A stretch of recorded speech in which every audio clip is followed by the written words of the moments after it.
오늘 당뇨 두 번째 시간인데요. 당뇨 대란, 당뇨 인구가 1000만 시대랍니다, 여러분. 참, 그러면 뭐 우리나라의 거의 한 25% 정도가 그 당뇨에 노출이 돼 있고, 그리고 또 더 큰 문제가 이제 계속 증가세에 있고, 20, 30대 당뇨 인구가 증가하고 있답니다. 제가 이제 처음에 이제 그 1편에서 말씀드렸다시피 당뇨의 원인이 뭐 인터넷 찾아보시면 그대로 나오면 얘기를 하자면 그 스트레스 그리고 뭐 산성화 이렇게 나와 있는데요. 당뇨로부터 자유로운 사람은 많지 않다. 우리가 흔히 생각하는 제2형 당뇨는 원인이 이미 알려져 있고 또 치료 방법 또한 많아서 관리가 가능한 병이라고 여러분들이 생각하는 분들이 있는데 사실 그렇지 않습니다. 근데 만약에 당뇨가 내가 만약에 어쩌다가 이제 건강검진이나 무슨 어떤 검진을 통해서 우연찮게 당 수치가 너무 높네 이렇게 해서 관리를 하시다가 보면 그렇게 쉽게 떨어지지가 않고 해결되는 경우는 잘 없습니다. 그래서 근데 저희는 몇 해 만에 당이 정상으로 돌아와서 피로를 덜 느끼고 식이요법도 하지 않는 분이 있습니다. 분명히 있습니다. 그런 분이 가끔 있습니다. 제가 이제 교육을 시켜보고 교육받은 분들이 댁에 가셔서 해보면 효과가 완전히 너무 좋아 이런 분들이 있어요. 그런 분들은 대부분 이제 췌장에만 좀 문제가 있는 분이라고 보시면 되고요. 아니고 이런 분들은 얼마 되지 않고요. 한 20% 30%밖에 안 되고 나머지 대부분은 여러 차례의 관리가 필요한 경우입니다. 이제 그러면 당뇨는 원인일 뿐이고 이 얘기는 심혈관계, 비장과 신경, 간과 담낭의 문제가 커져 있는 경우가 대부분입니다.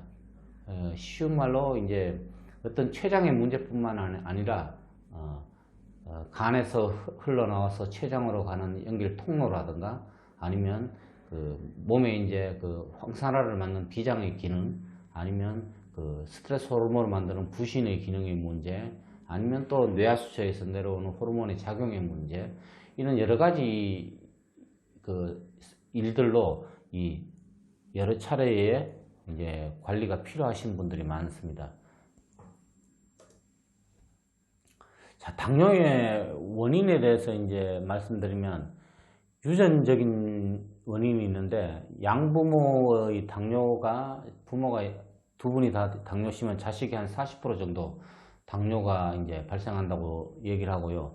또 이제 당뇨의 원인이 비만, 노화, 식습관, 그리고 스트레스라고 나와 있는데 비만은 그 비장하고 많이 연결되어 있습니다. 우리 몸의 젊음을 유지하는 그 장기가 바로 비장인데 보통 이제 그 비장에서는 일반적으로는 비장에 대해서 현대의학에서는 조혈 작용에 대해서만 얘기를 하는데 비장은 바로 우리 뇌 기능과 이런 우리 몸의 젊음을 유지하는 아주 상당한 기능을 갖고 있는 기능입니다. 그리고 비장에 문제가 생기면 퉁퉁하게 이렇게 붓습니다. 많이 먹지도 않는데도 좀 억울하죠. 이런 분들은. 자, 노화는 이제 갑상선과 연관이 많이 돼 있고 우리 몸의 젊음을 유지하는 갑상선 그리고 식습관은 산성화와 간과 담낭과 연관이 되어 있습니다. 식습관이라 하면 요즘 현대인들은 이제 식습관이 이제 제때 이제 양질의 식사를 하는 바쁘다 보니까 패스트푸드도 많이 먹고 이렇게 불규칙하게 식사하다 보니까 몸이 계속 산성화가 되는 거죠. 이걸 이제 간과 담낭에서 산성화를 알칼리성으로 바꾸려고 노력을 하는 겁니다. 그러면 이제 지치는 거죠. 그럼 스트레스는 이제 부신하고 연관이 돼 있고 부신 같은 경우에는 호르몬을 생산하는 특히 이제 가장 이제 이거와 연관되어 있는 호르몬이 스트레스 호르몬인데 부신 기능이 약하신 분들이 예전보다 많이 이제 좀 짜증이 많이 납니다. 좀 괜히 서운하고 표현이 그게 좋겠네요. 좀 예전보다 많이 서운합니다. 가족에 대해서도 보통 예전하고 똑같은 이제 환경 그러니까 똑같은 가족 뭐 이렇게 있지만은 어느 날부터 좀 많이 서운해. 뭐 이런 아니면 무슨 자녀분들이 이렇게 무슨 한 행동에 대해서 예전에는 그냥 웃고 넘겼지만 조금 너무 까칠하다 그러는가요? 좀 까다롭게 대하는 이런 이제 스트레스 호르몬 작용이 안 돼서 스스로가 이제 스트레스를 이제 더 이제 키우는 거죠. 자, 당 수치에 연연하면 공복 혈당이 절대로 떨어지지 않습니다, 여러분. 제 주위에서도 많이 봤지만 당 수치에 연연해서 이제 그 어떤 방송에서 나오는 뭐 당에 좋은 것만 먹고 뭐만 먹고 이렇게 이제 뭐 식사량도 적게 하고 작게 먹으면 당연히 혈당이 떨어지죠. 먹고 바로 먹은 만큼 또 운동을 또 하고 다 좋습니다. 좋은데 당 수치에만 너무 연연을 하면 계속 이제 그 수치에만 쫓아가게 돼서 몸이 회복이 안 됩니다. 제가 이렇게 드리는 말씀은 이 앞에 1편에서도 말씀드렸지만 당뇨가 이 췌장의 기능, 이런 쪽으로만 연관이 되어 있으면 당 수치에만 연관을 시켜서 이렇게 관리를 하시면 되는데 절대 그렇지 않습니다. 대부분 분들이 이제 공복 혈당이 높아서 이제 애를 먹고 계시죠. 어떤 분들은 이제 두부만 드신다는 분, 아니면 고기류를, 육류를 많이 섭취하시는 분, 밥을 적게 먹고, 특히 백민을 안 먹고, 현미, 잡곡을 이제 조금씩 먹고, 이렇게 혈당이 떨어지는데 좋다는 것만 이렇게 식습관을 유지하시는데, 이러면 사실 좀 낭패를 보기 쉽습니다. 왜냐, 그러면 그렇게 아무리 해도, 순간적으로 이제 우리가 당이 이제 안 올라갈지는 모르지만, 공복 혈당은 절대 떨어지지 않습니다. 공복 혈당을 떨어뜨리는 힘은 바로 우리 몸의 건강한 체력과 정신력입니다. 그럼 어떻게 되냐? 골고루 먹어야겠죠. 골고루 먹어야지 또 이제 체력과 정신력을 가질 수 있으니까. 제가 이렇게 말씀드리니까 밥을 많이 먹어라, 백미를 많이 먹어도 좋다, 이런 뜻이 아닙니다. 골고루. 너무 음식에 구애하지 마시고 골고루 드시고 그만큼 운동을 하셔가지고 체력적으로 보완을 하셔야 돼요. 원기를 회복하셔야 돼요.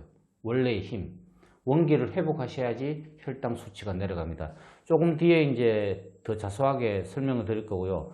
운동 열심히 해서 순간적으로 당이 떨어졌다고 해서 당뇨의 완치는 아닙니다. 내가 밥 먹고 가만히 누웠으면 혈당이 확 올라가죠. 근데 내가 밥 먹고 뛰었어요. 운동을 했어요. 당 수치가 그렇게 안 올라가죠. 이렇게 됐다고 해가지고 당뇨가 근본적으로 치유가 된 건 아니죠. 예. 그러면 다른 합병증이 있는가? 근데 근본적인 치유, 이 근본적인 치유를 위했을 때 조심해야 될 게 있습니다. 첫 번째, 급격한 시력의 저하, 해당 사항입니다. 심한 피부 건조증, 심한 탈수 증상과 또 당뇨 합병증 있죠. 시력이 너무 예전보다 너무 안 좋아서 시력 저하로 고생하시는 분들, 당뇨 후유증으로 시력에 문제가 생기신 분, 또 이 당뇨가 심하신 분들 중에 비장이 불편하시는 분들이 피부가 거칠거칠해요. 이렇게 피부가 뭐가 일어난다 그러죠. 우리가 예전에 어릴 때 자주 대중목욕탕이 멀리 있어서 자주 안 씻어서 이렇게 봄 되면 개구쟁이들이 막 밖에서 뛰어놀다 보면 막 피부가 일어나죠. 그런 식으로 많이 일어납니다. 그런 심한 피부 건조증과 아니면 심한 탈수 증상. 물을 아무리 먹어도 자꾸 물이 먹고 싶어요. 이런 증상 아니면 좀 심각할 경우에는 당뇨 합병증이죠. 그러니까 발에 좀 괴사가 일어난다든가 이런 합병증이 심한 경우가 말고는 일단 우리 몸의 전체적인 근본적인 치유가 우선입니다. 자, 그러면 당뇨를 이제 그 세 가지로 좀 분류를 하면, 제가 이렇게 왜 분류하냐 그러면 이걸 이렇게 배워서 이렇게 이해하라는 뜻이 아니라 이런 세 가지의 종류의 사람들이 있다는 얘기입니다. 그리고 이거 들으면서 자기가 이제 어느 쪽에 해당하는지 한번 보세요. 자, 첫 번째 중간의 문제입니다. 중앙의 문제. 이런 분들은 신경성의 문제예요. 척추 라인을 타고 오르는 신경망.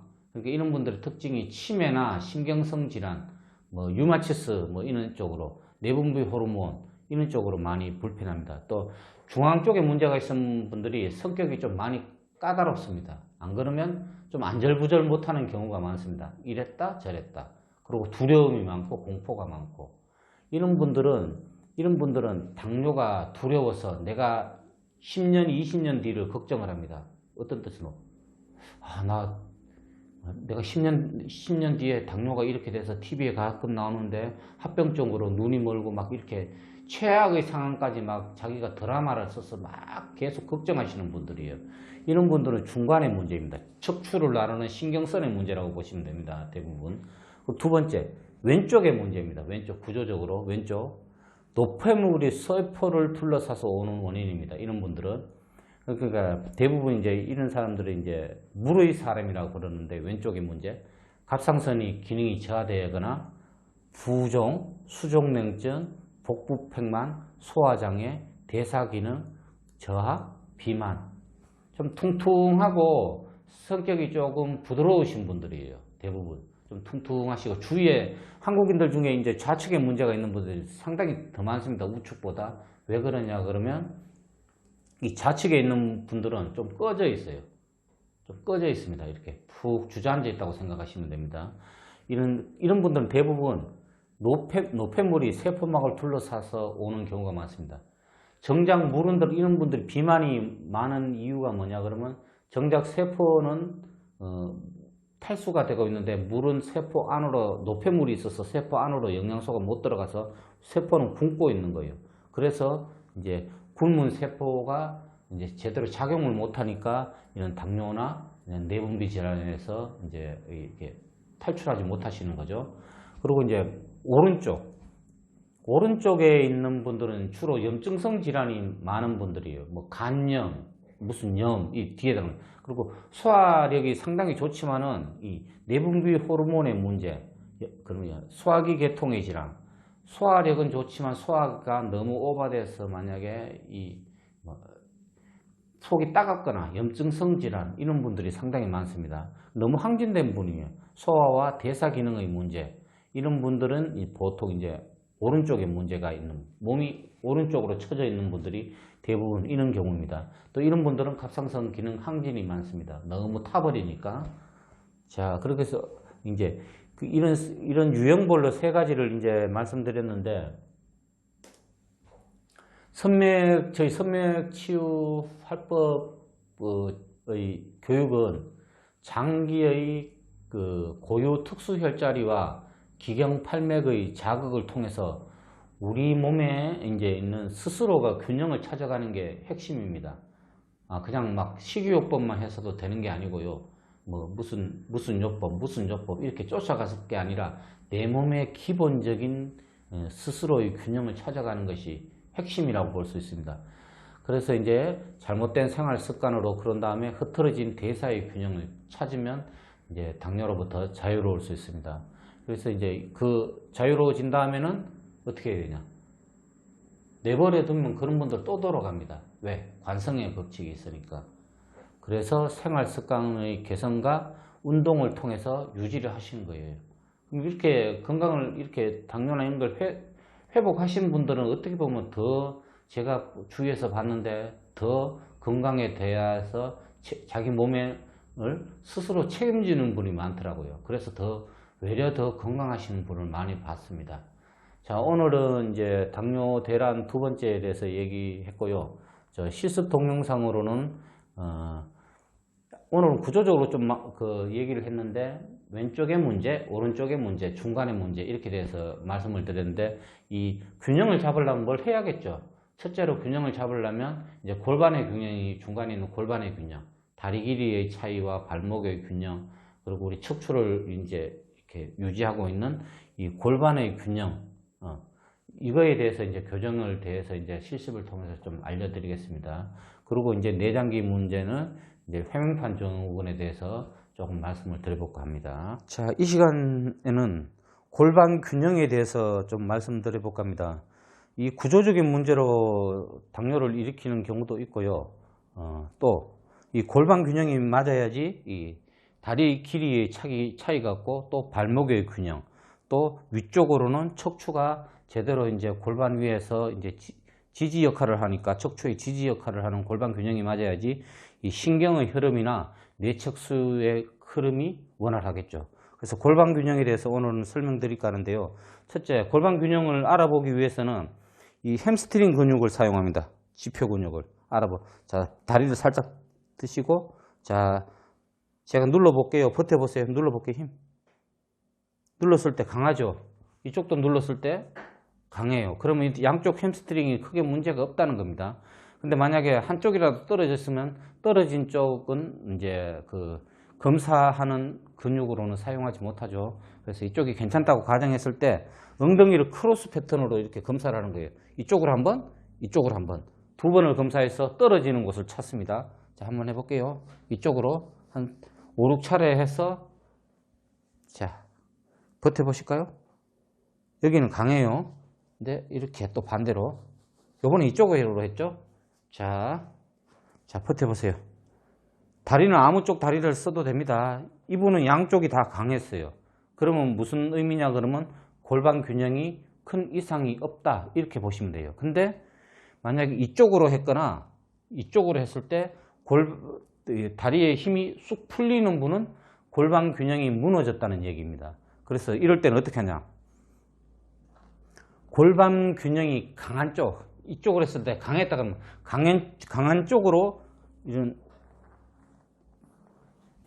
이게 블록이라는 건데 대개 이런 거 없으시잖아요. 그러면 어떻게 하냐 그러면 딱딱한 베개 이런 거를 대시는데 이쪽이 강한 쪽에 이쪽은 전상장골격이라고 해서 이쪽에 톡 튀어나온 뼈가 있습니다. 여기를 대시고 또 이쪽으로는 반대쪽으로 제가 이 사선으로 됐죠. 잘 보시면 수평이 아니라 사선으로 됐는데 이쪽은 이제 고관절, 대퇴골 대전자 고관절에다가 이렇게 대시는 거예요. 꼭 이런 거 사실 필요 없고 집에서 딱딱한 베개나 아니면 두루마리 휴지를 끼워 넣으셔도 됩니다. 어디를? 앞쪽에는 대퇴골 ASIS인 전상장골격 앞쪽 골반뼈 이쪽 밑쪽으로는 아래쪽으로는 이 고관절에다가 대시면 됩니다. 그런 다음에 이렇게 하면 어디가 이쪽과 이쪽이 위쪽에서는 왼쪽이 이제 이 블록에 없는 방향이죠. 그러니까 위쪽의 블록이 없는 방향, 떠 있는 쪽을 이렇게 지그시 누르시면 돼요. 어디를 누르시냐고요? 후상정골격입니다. 이렇게 톡 튀어나온 뼈 있죠. 이 부분을 누르시면 돼요. 골반의 상단을 이렇게 지그시 누르시면 돼요. 자, 이렇게 누르신다고 생각하시는데 이 손이 안 되잖아요. 그래서 이렇게 손을 지지하고 이렇게 꾹꾹 누르시는 겁니다. 너무 세게 누르시지 마시고 수차례 몇 번씩 누르시면 됩니다. 자, 이렇게 부드럽게 한 10차례 정도만 누르시면 됩니다.